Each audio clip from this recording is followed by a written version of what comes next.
Good afternoon and welcome, everyone. My name is Libby from the Pulitzer Center. We'll get started in just a minute here with today's conversation. But as we wait for more folks to join us, I'd love if you all could just let us know in the chat box below where you're joining us from.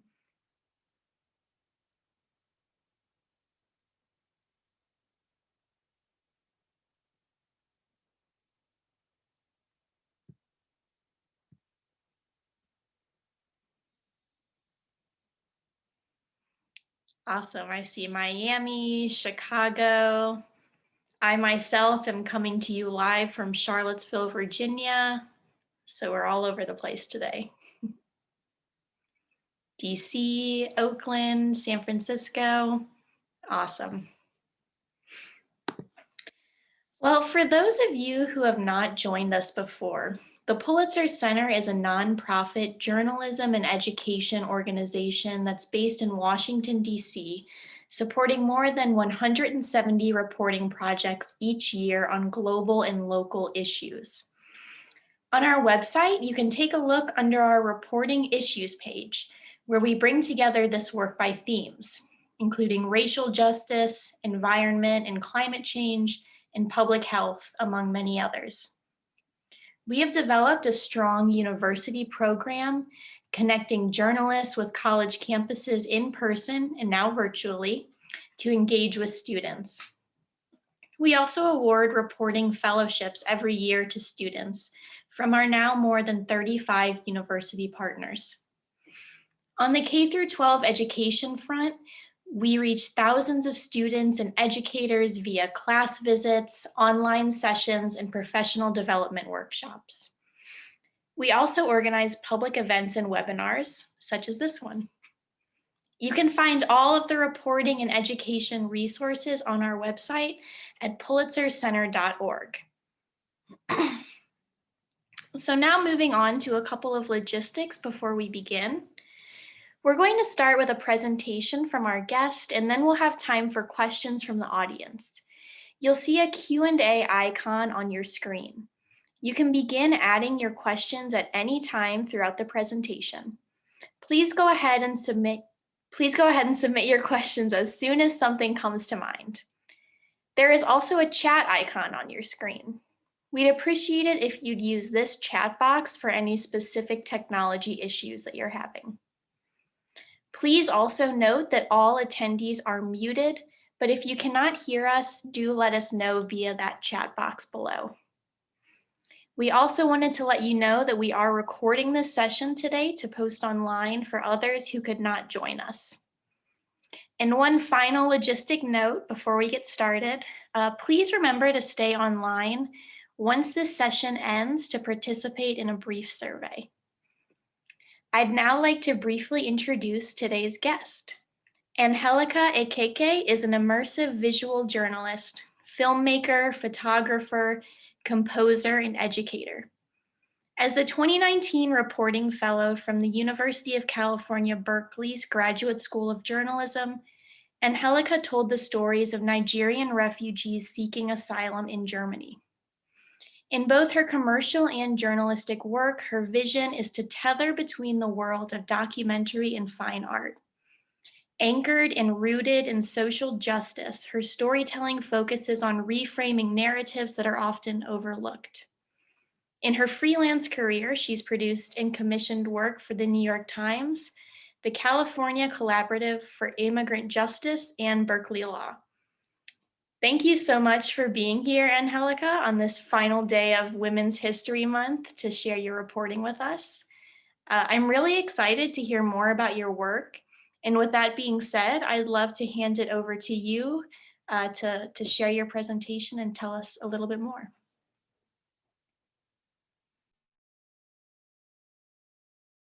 Oh, you're still muted.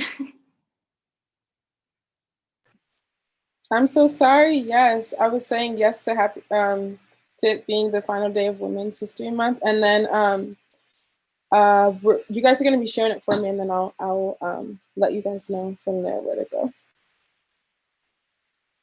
Awesome. So I'm so excited to be here. I want to thank the Pulitzer Center for having me and for supporting this work.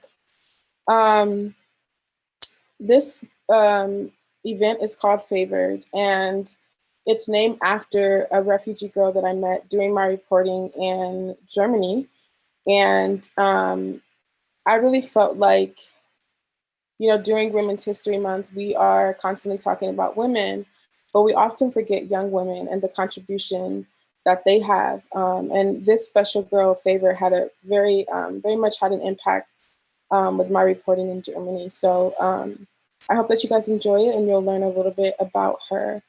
And you'll also learn a little bit about the status of refugees in Germany. You can go to the next slide. Awesome. So the state that I did my reporting in was called the state of Bavaria. So when I went to Germany, I was unaware that Germany was actually cut up in states. And this state was actually the wealthiest and largest state in Germany. And it was also the birthplace of the Nazi Party and also the first concentration camp model. And it has a general population. This is a general population right here. And these are their asylum applications in state, meaning that refugees apply specifically to Bavaria. It's about 14,424. And specifically for Nigerian asylum applicants. And these numbers are around the same time that I did my reporting. So they have probably gone down due to Bavaria's strict refugee laws, which I'm still keeping up on. But here it's about 8,942. And the asylum approval rate for Nigerians, you can see here, is about 6.6%, which is fairly low compared to other refugees, especially compared to other refugees from Middle Eastern countries. And also here, lastly, is the number of unaccompanied minors that also come to Germany and specifically Bavaria, which Favour was an unaccompanied minor. We can go to the next slide. So before we start the video, I do want to just preface it with just the video is here to give an idea of who Favour is and her personality, and just a little bit of her struggle. The amount of access that I had to Favour was very limited because she lived in the camps that she lived in. They were very, very overprotective over the minors. And so there was one point in my reporting where they told me that I had to stop reporting with her. But when I talked to my mentor, who was Nerman El-Mofty, we discussed ways in which we could film her without necessarily showing her full face. And then later on in my reporting, we were told that we could shoot. And then when she becomes 18, which she is now, we could continue to publish the work. So this is just a little gist of Favour, a little intro into her, and then it kind of shows a little bit of the span of what's going on with the refugees in Germany, and kind of ending with her wonders about why things are the way they are. It's fairly short, but we're going to go on to the photo section as well, which is really helpful.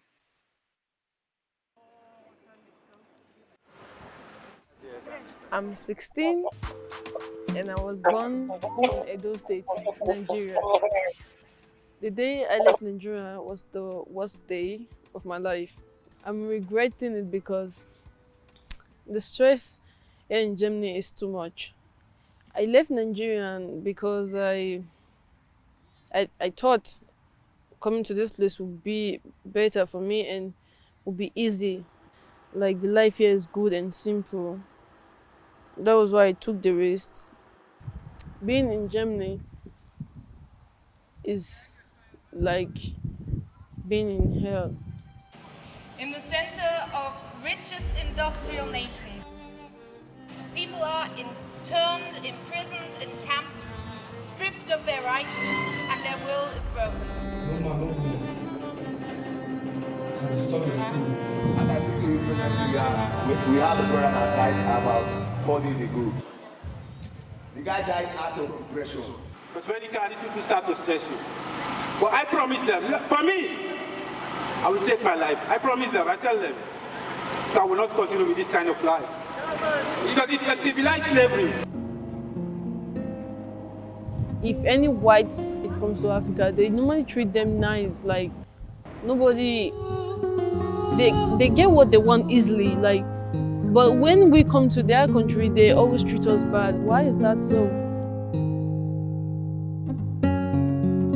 And could it be the way that her hair grows, or the way she lets us know that she was plowing when no one knew?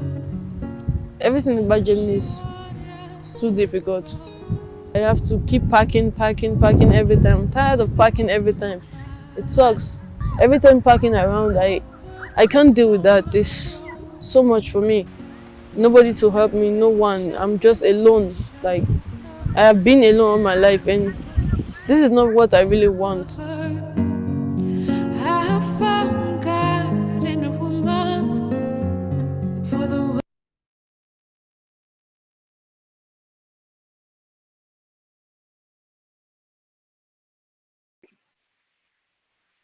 Okay, so that video gave a little gist of Favour, gave a little gist of her wonder, gave a little gist of her thought process around her being a refugee alone in Germany.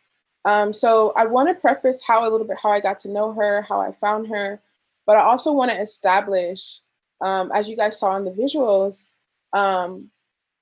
what I was kind of trying to do with this whole fantasy versus reality concept that I developed. So as someone who is an artist that I say happens to be a journalist, I really desired to do my, efficient reporting and to make sure that I was, investigative in nature and that I was ethical and really abide by the journalistic approaches.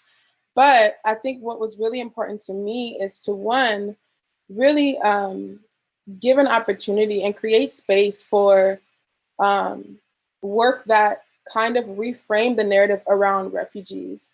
Oftentimes people, I don't want to say believe, but and sometimes it's subconsciously, but they forget that refugees come from somewhere and that they were, they had, flourishing lives before they became refugees. And it's only situations in their country that caused them to be in the situations that they are now.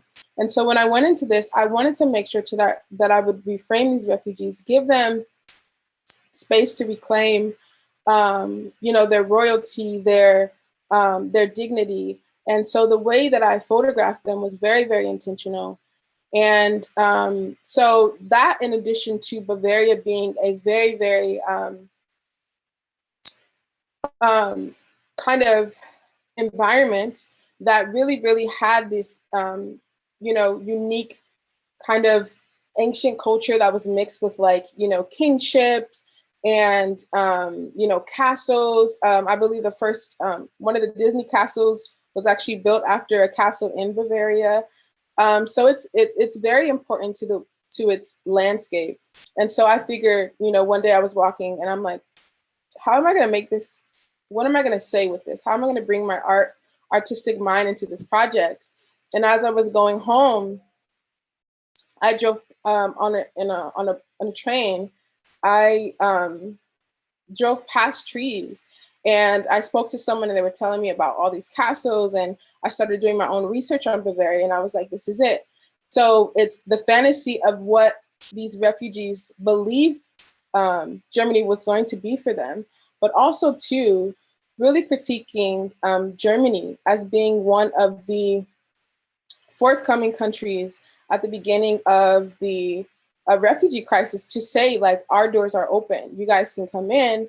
And then 4 years later, to establish laws that would really stop refugees and a high number of Nigerian refugees from coming in into their country. So it's really, really doing a critique on both sides. So how I met Favour. So I met Favour through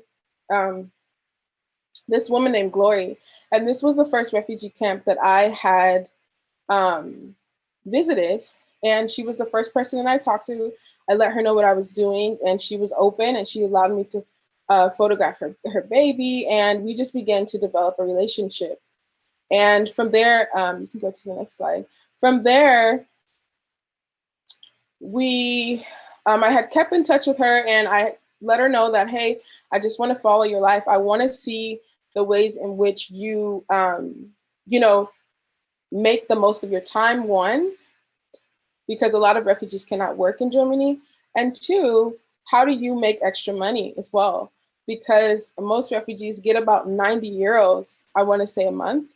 And I don't know if that's has changed, but when I was there, that was the number. And so most of them were struggling. And so they did so many side jobs to make it work. And one of the side jobs for her was doing hair. And so this is where I met Favour. And as you can even see from her pink hair from the get-go, she was vibrant. She was young, you know, she was youthful. You can go to the next slide. Again, this is another photo of them getting their hair done.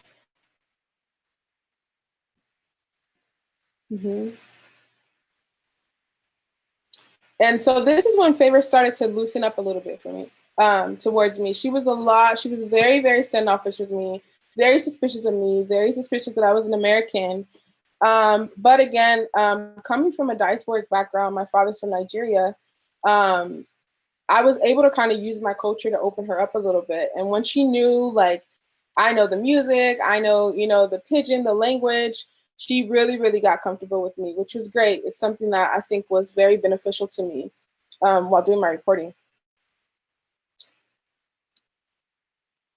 So one of the other things that people don't know about Bavaria is that oftentimes they have their own laws concerning refugees within Germany. So again, there's states and there's different states, and Bavaria is actually the strictest, or I would say one of the strictest states concerning refugee laws. And so they have these things called anchor centers, and these anchor centers are basically, I would say, comparative to detention centers here in the United States. But you know, most of the refugees can only go a certain amount of miles away from their refugee camps. And a lot of them complain about, you know, dire conditions within the camps. And most of these places, and why they use Bavaria, is because it has a lot of land. But the only unfortunate thing is that many of these camps are in super isolated places. And so you have a random camp, and then you have miles and miles of fields. But then again, these people feel super isolated, because if you give them, you say, hey, you can only go, you know, 6 kilometers or whatever it is, or 5 miles or 6 miles away from your camp. 6 miles away from your camp is just more grass. And so a lot of them dealt with mental health issues.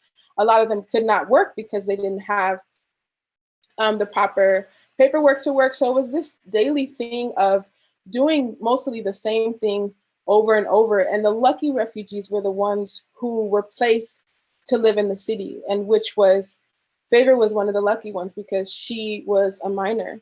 And so she was able to live in a place that accompanied minors, which was near to the city, meaning that you can go on the train and things like that. So yeah, so this was me doing some reporting within their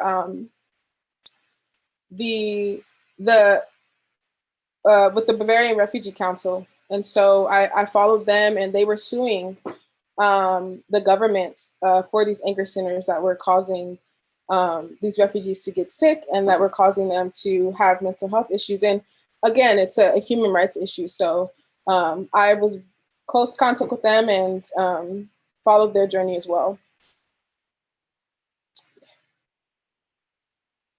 So again, this is going back, this is a picture of some of the castles that I visited in Germany, and it's a common thing. And so again, this is where I established my idea of this fantasy versus reality. Right, and this is Favour, right? And as you can see from her face, she had her days up and down. She had her days where she was feeling great, and there was other days where she was really tired. I do want to step back and to give a brief overview of Favour's story. So again, she came from Nigeria, and most Nigerians go through Libya. And if anybody doesn't know about the Libya slave trade, it's a huge thing when it comes to refugees. And so she went through Libya, and in Libya, she was sexually assaulted, and she also had to, out of safety, she chose to date one of the security guards so that she would be able to get out, so that she would be safe. And so he was the one who helped her kind of get to the next process. So after that, she gets to Italy. And if anybody doesn't know about Italy, especially when it comes to Nigerian women, they have a high number of prostitution.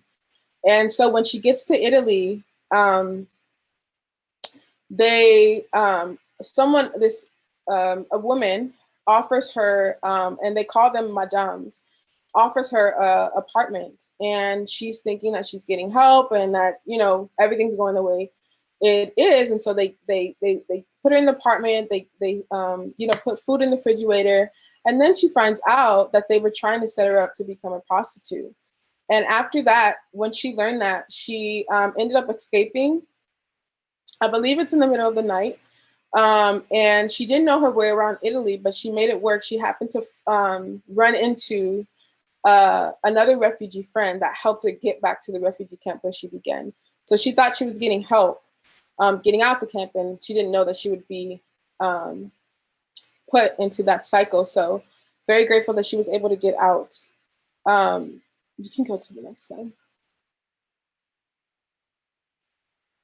So one of the things that I tried to do with the portraits is really portray, not only reframe Favour and her story, but also portray the feelings that she felt, right? Being a 16-year-old in Germany, living alone, trying to make it work, dealing with trauma, right? She also, had a refugee boyfriend that was, again, abusive to her, physically and mentally. And so that's a lot for a 16-year-old to go through. And so it was this thing of, her being a minor, her having a certain amount of maturity, her having to be this go-getter to make sure that she gets money on the side, that she is, fed. A lot of the refugee camps, some of the food was not really natural to a lot of these refugees. And so they had stomach aches. So it was a lot going on. And so for her to do this, she, would sometimes make friendships, but then also too, very leery because of the things that she went through. So, loneliness was something that came up with her. And she had one best friend named Precious, who was also very, very young, but they would basically share money. And, they would say, hey, this time, I'll buy the meat, you'll buy the rice, and we'll make it work, which was really, really, really special. And just beautiful to see their resilience. Again, with this portrait, I really wanted to create for people to kind of see the distance too, that a lot of these German natives had when it came to Nigerian refugees, specifically in Bavaria too. If these refugees were kind of in Berlin, they would probably not stand out as much. But Bavaria is considered to be very traditional. The diversity is not, there. And so a lot of these refugees definitely did stick out. And I have definitely been in situations with them. I've gotten mistaken for a refugee while being with them. And, there was a time where I was on the train reporting, and the train had stopped for 4 hours. And, because I had a little bit more support financially, I knew that the refugee camps were so far out, and that it would literally take them at least like 8 hours to get home. And so I had offered to get them taxis to get them back to the camp, and we were denied it. And the reason why we knew that was because I had run into a friend that I met previously. And as she came and she tried to get us taxis, and they were telling us, like, we don't basically want to drive these Africans back to the refugee camp. So Racial hostility was definitely something that both the refugees dealt with and I both dealt with while reporting. So one of the things that I did want to really highlight was the ways in which Favour still tried to keep her femininity and keep herself going. And one of the ways she did that was she always had her hair done. She always had her nails done. Those are the two things that she always had. And I was kind of captivated by that because, I mean, I think oftentimes when we're going through such harsh situations in our life, we tend to move back from that, or we don't make it a priority. But for her, it was this like reclaiming of her womanhood that I thought was beautiful. She always made sure that she was on point. And so yeah, one day we went to the nail shop, I followed her, and yeah, that was that. And that was one of the things that I did want to highlight with her. Whether she had to scrape up her money and do it, she made sure to do it. And some of these things, some of these small things when it comes to being a refugee matter the most. A lot of them love to look good. And a lot of them said also too, the way that you look also impacts the way that people perceive you. So whether you're trying to get asylum approval or, you know, trying to get a side job, the way that you look is so important. So a lot of them would use their 90 euros to buy either food because the food in the refugee camps wasn't good, or they would use it for their clothing.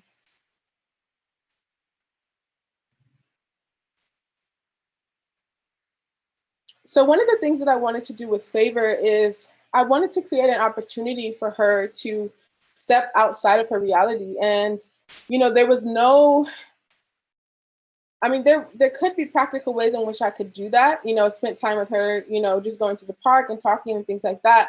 But visually, I wanted to create a space of her to become something that she wasn't in the moment, right? To become, to have the space to dream, to have the space to create wonder, to have the space to say, this moment is not forever. And also too, coming from my identity standpoint, that my circumstance as a refugee doesn't define me, right? And one of the reasons that she did leave Nigeria is because they were, not only the safety in her area, but because of her mother. They were living in dire poverty and her dad was murdered. And so she wanted to leave so that she would be able to come back, work, and provide for her mother. And even with the money that she didn't have, with the money that she didn't have, any little money, extra money that she would get, she would send it back to her mother. So she had a lot of on her shoulders. And I just wanted to create a space for her to be a 16-year-old girl, because she really, you know, wasn't in that time, you know? So yeah, you can go to the next one. So this is the fairy tale. And this is when we went to the castle. We visited the castle more than once. And again, I wanted to just reframe her in this way. I wanted to create a space for her to become that princess, you know, to become the, you know, we had several discussions around her still loving cartoons, her still loving Barbie, her still believing that cartoons creates this space for her to be removed from her circumstance and to just be. And so having her be that person that she admires, having her be, you know, be that person in her dream, you know, before she came to Germany, to say, this is what I thought Germany was going to be. It wasn't. But through photography, you're making space for her to actually become that.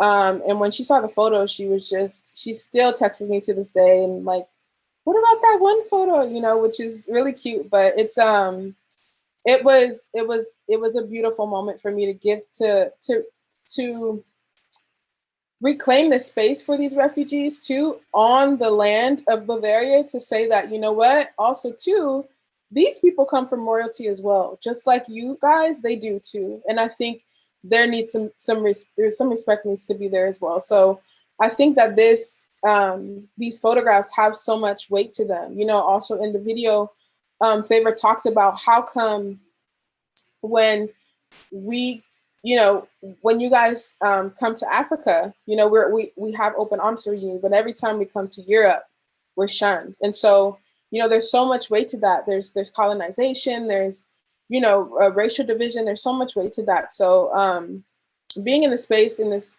you know, castle was very special. This is another one of her. Just kind of wondering, having her space.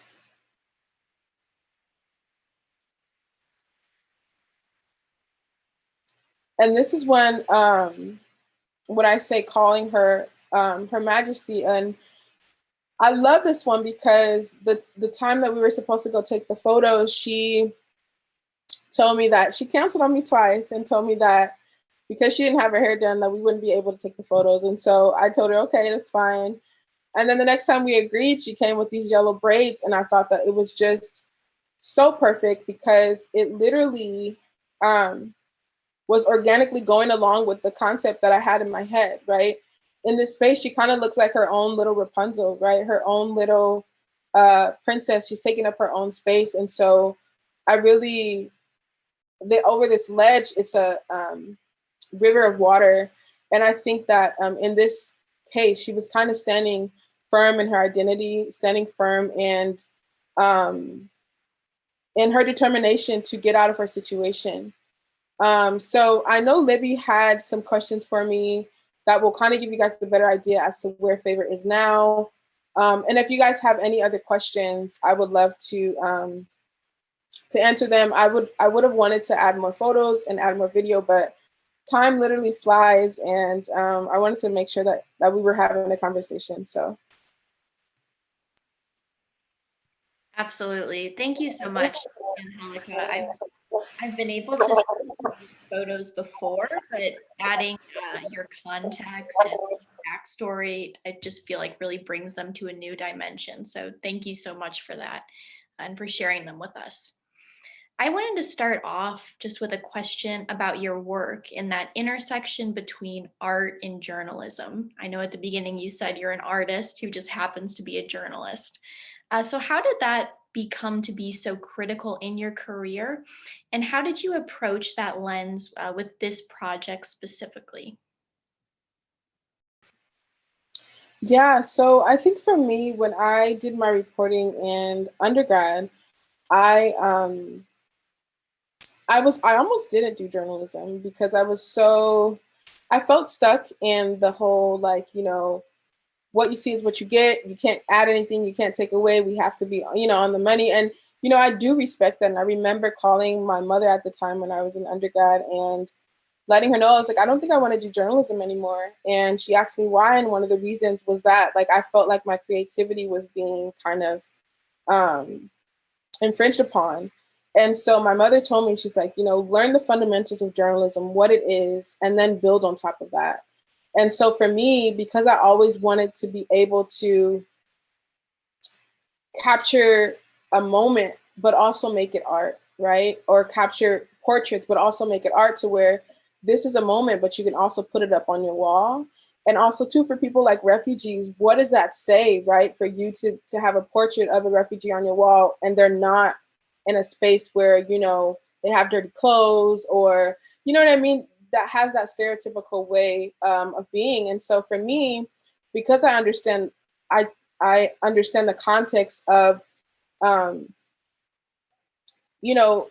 the ways in which refugees come about, or when I say come about, I mean like where they come from, right? Most people don't know that a lot of these refugees had money. They were, journalists in their own countries. They were dentists. They had things that, quote unquote, what we call respectable. But in this moment, their life changed. And at any time, we can also do that as well.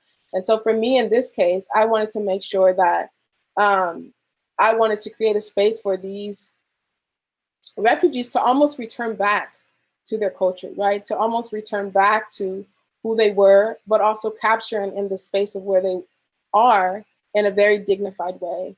And that's what I tried to do with this. And I also tried to really question a country and the way that they treated refugees when the world's eyes was on them and when the world's eyes were off of them, right? Because to me, that really shows who you are. And I understand that, you can't open your doors to everybody, but when you study the numbers and you study just the reports, you'll see that there is some breaches there when it comes to, I guess, integrity and the way that you treat refugees. So, yeah. Yeah, I feel like you definitely accomplished that, fighting those stereotypes of maybe how refugees have previously been captured in photojournalism. I think that really came through in your work. And I would love to expand on that and just ask you, how did you really go about working with your subjects to make sure that your photographs were not just kind of looking through your own personal lens as a journalist, but in a way that allowed them to frame or reframe, like you've said, their own stories, and just to make sure that their voice is the one really shining through in those photographs? Yeah, so I usually love, or not usually love, I love to do collaborative work. So I do also consider myself a communal journalist. So when I was there, I, also call myself like a cultural chameleon, because when I was there, I was just known as the girl with the camera, and I was like, the person who, was, I wouldn't say quite of a friend, but it was very, I was very familiar, right? After I kept coming and kept coming and kept coming, they're like, oh, that's just her. And, it's beneficial because, people end up pulling off layers of themselves. And you also get this moment, as you would see even in Favoureds photos, where you can tell as a photographer when someone's tense, and then you can tell when they kind of become in that moment. And just having her be in that castle and the amount of excitement that she had to go to a castle. I mean, I think a lot of the refugees that I work with were just excited to go somewhere outside of the space that they were, right?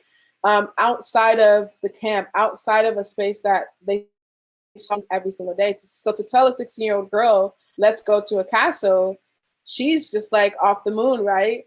And so for me, I'm letting her know what I wanted to do, and she has the opportunity to take it over. And this is a moment, maybe a moment of a lifetime for her. As I said, like, she's still asking for more photos to the day, and I feel like I gave her a lot. But yeah, it's really important for me for it to be a conversation, right? And that's what I believe visuals are supposed to be, a conversation, not merely I'm going to take, a portrait of you, I'm going to take over your narrative and what I want people to view you as, rather than saying, this is my idea, how can we collaborate and create something else? And that also goes with my name, One World Journalist. It's about me bringing my art and my heart and my passion for an issue, but then also too, whether it's working with clients or working with, subjects, it's how do we come together and build something and create work that builds empathy and hopefully change from that. Absolutely. And on that note, about the castle, one of the things that I find so incredibly fascinating about your project is that balance of fantasy versus reality, specifically involving fairy tales. And when I think of fairy tales, I feel like I'm thinking of like those Disney princess stories that really hone in on young womanhood. So I was just kind of curious to know a little bit more about how you came up with that concept with Favour. Was that something that she felt like she connected to instantly? Is it something that you guys collaborated on a little bit? Just anything more you can share, I'd be really interested. Yeah, so the concept was a general concept, and it was, I actually wanted to take a photo of all the refugees in Castle. So whether it's Favour, whether it was, other young men, I wanted to do that to put them in a space of reverence.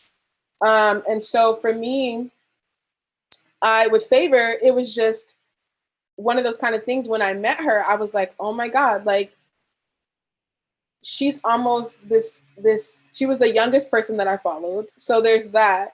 But then it was also the space of like, wow, she's the youngest person here by herself, right? How can I pick her brain to see what was her fairy tale, right? What was her idea of what used to be here? And because she, began to talk about her, wanting, she thought you was going to be like this, fancy place with, and then her talking about, her still loving cartoons and Barbie and all of this stuff. It was like, oh my God, this is like way too perfect, because it's all just kind of falling in line with what I'm saying. And so even when she got to the castle, our discussions were so on point, because she began to see like, oh, I understand what you're trying to do here, which was great, right? And so our discussions, and her participation in the portraits became more real, because it was like, yeah, this was actually my fantasy. This was it, right? But it didn't come from me, but it was it. And so I think that's why, to me, she looked so comfortable. She was so excited to be in it, because that was literally her fantasy, right? That she didn't necessarily receive, but she could be in it for at least a moment.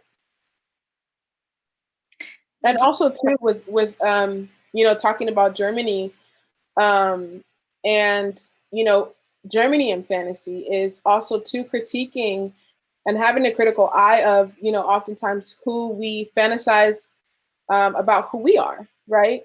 And how does someone coming from a whole different country see you, right?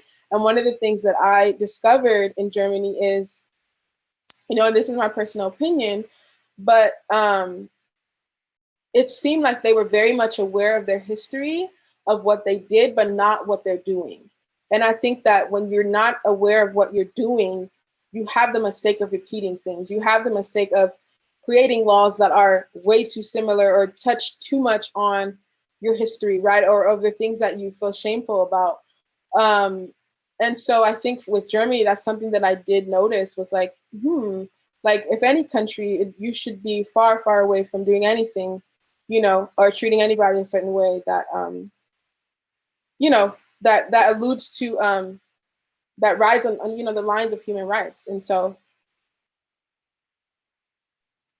Yeah, thank you. We do have a couple questions here in the Q&A box that I'm going to turn to. One of them from a colleague of mine. She's wondering, was your pitch to the Pulitzer Center Reporting Fellowship, as you are our Berkeley candidate, was it originally about refugees in Germany, or was that something that you kind of came upon once you arrived in the country for your fellowship?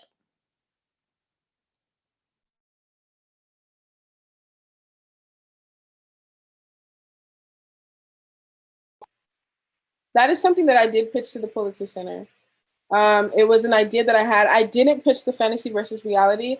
All I pitched was, there are these anchor centers, and, they're out in the middle of nowhere. No one's really reporting about them. Before I went there, there was about, I would say, at least 2 articles about this. And for me, because I love to really work within the diaspora, I, was like, this needs to be told. And so that's when I went there. And then when I saw the landscape of Bavaria, when I understood the history of Bavaria, it was like, oh, wow, this is a beautiful way to do this and to tell this story.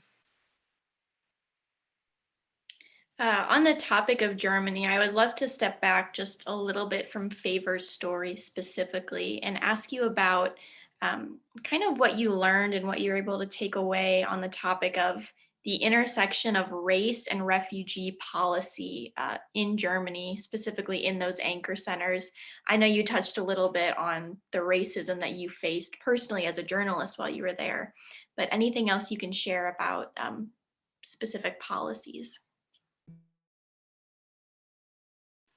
I'm sorry, the unmute button.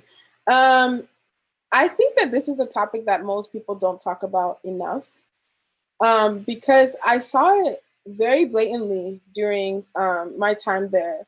And one of the things that I say, one of the core reasons, which I believe is around coverage, right? And so I believe that around refugee coverage, whatever countries we cover, right? We put in the spotlight and we give people an opportunity to empathize with these countries, right? So when they arrive, most of the time, countries will be most likely to open their doors to, a certain group of people because everybody knows about what's going on in their country. But for issues that are overlooked, they have to go harder at justifying it. And so what I thought was really funny is the whole SARS, uprising, I believe over the summer, those were the same issues that these refugees were talking about, right? But it just got spotlight. And so I wonder if these refugees tried to seek asylum in this moment, will they have gotten help? Because a lot of them were told you could do something called internal flight. And what internal flight is that it says you don't have to leave your country to find safety. You can find it in another state. You can find it in another area. But they were saying, no, everywhere we go, there's an issue, right? Whether it's, farmers, Fulani farmers killing us, Or, you know, if it's policemen, there's issues in our country and no one's talking about them. That's why we're fleeing. And so when it comes to, you know, race and refugee politics, there's the idea of coverage. And I also think there's just the idea of, you know, blatant racism, right? And when you look at the numbers, the amount of Nigerians that sought asylum and the percentage that they got was very, very low compared to oftentimes people from the Middle East. And I do think that it's definitely contributed to, because we often know that the Middle East is often, right, a bit unstable when it comes to war and things like that. We're knowledgeable about that. But with Nigeria, it's like it's not as much. And so I'm happy there are more people talking about it. But I did find that was a struggle. And a lot of them were told, you know, things like, you're just like the rest of them. All you guys have the same stories. I met a lot of them that had actual pictures. You know, they tried their best to have actual pictures of, you know, their neck being sliced or things like that to kind of show like, hey, I was in danger. But it's really hard to prove, right? And so, yeah, that's my thoughts around that. Another question from our audience that we have is just wondering, as someone who's working in the space of intersecting journalism and art, fantasy and fiction, have you had any resistance from the journalistic space with the type of work that you're doing, and how, if so, how you've gotten around that? I would say yes and no. I think that you have people who are a lot more traditional and they seem to like, you know, hard cut journalism. And then you have people who are open and are saying like, hey, this is cool. What you're doing is great. I think that more people need it. And so, again, I would say yes and no. I do think that I'm kind of getting to a place where I'm feeling 100% comfortable, because I think that there are people who, once they see my work, they often put me in the category of artist, but they forget that, no, like I did the same thing you did, but my outcome was different. Do you get what I'm saying? Like I did the same reporting, I did the same like sleepless nights scribing, I did the same, everything was the same, but my outcome is different because I actually want a different outcome. And like I say for myself is, you know, I don't only want to be a journalist, right? I want to make impact while I'm being a journalist. And so these are the ways in which I kind of say that I'm using alternative messaging to hit on different people that receive information, that receive stories differently, and that can potentially educate them, but also change their mind about things, right? And that is allowable as a human being. I'd also love if you could touch a little bit on, I know we didn't talk about it today as much, but I know you have your visual symphonies that you produce where you're involving music, other art forms, and singing into your journalism. Could you just talk about that for a moment or two, about your visual symphonies? Yes, of course. So visual symphonies are something that I made up about 4 years ago. And I got an opportunity to work on, to partner with a nonprofit and produce a commissioned piece of work. And again, like I said, being a journalist, oftentimes I would feel so tight, you know, so like, okay, like, can we do something else? You know what I mean? And so one of the things that I said was like, how can I use both photo, video, and also music as a means of reporting? How can music be used as a means of reporting? And so what I did is that I, again, reported as usual, and then I rewrote the words from my subjects into a song. And so for me, I produced semi-silent documentaries, and then you would watch it, or you do watch it, and it looks like a documentary. And then the music comes in, and it you know, completes scenes, or it also completes just straight through the whole film. And I've been getting more platforms to share it. I was able to share it at Sundance this year, which was great. And people are seeming to love it, which is amazing. And like I said, the goal with those are to also perform them within symphony and opera houses to also contribute to the diversity in classical music. So there's layered ways in which I'm trying to use my journalism, and also to still be respected as a journalist who does the exact same thing, but just, again, has a different outcome. So that's what my visual symphonies are. And yeah, I love them, and people are loving it. So I'm really excited. I really enjoyed. I was able to view that Sunday. Oh, yay! So it was great, and we'll make sure to include that link on this recording so that others can have it. We're already getting near the end of the time. Somehow, this has just been a really great conversation so far. But I did want to wrap up with just asking you if you have any update on Favour. I know you mentioned that you guys still text a little bit. So if you could just, I'm sure the audience is curious to know what she's up to lately. So Favour, yes, we literally talked a few days ago. And the interesting part about it is I was so impacted by my time with her because while I was reporting with her, I connected her with the Bavarian refugee consul who I was working with. So she was telling me that she was threatened of they're deporting her, and she was a minor, right? And she didn't have any help. And so I said, you should talk to this organization. I made the connection, one conversation, but then life kept going on. And so while my time with her, I tried to visit her one time in the refugee camp that she was. And of course, they didn't let me in and things like that. So there were several boundaries. But as I was leaving, which was like a few days before I left, she invited me over to eat a traditional Nigerian meal called jollof rice with some meat. And she cooked it for me, which was so cute. So I was so excited to be there with her. We're talking.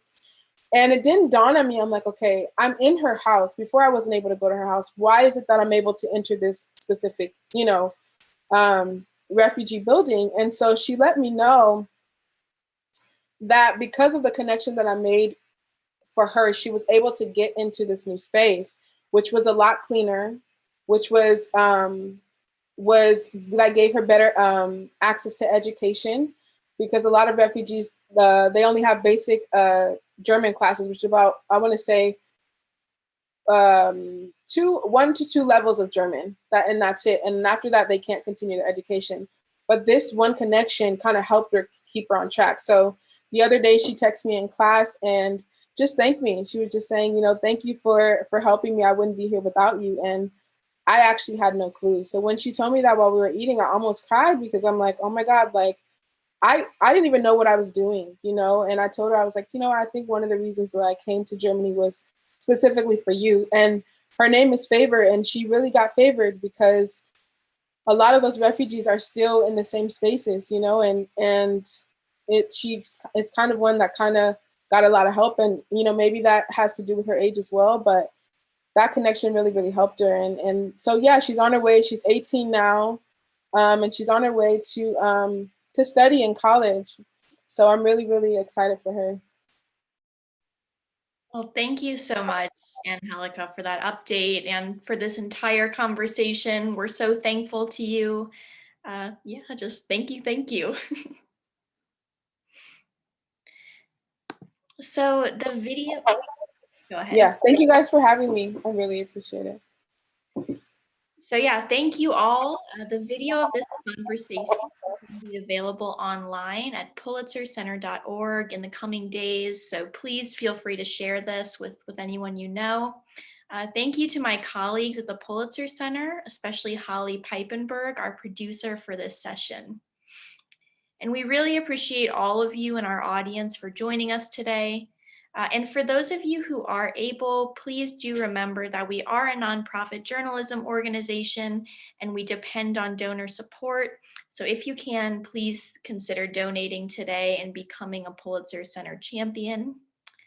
You can also go to pulitzercenter.org/events for more information on upcoming webinars.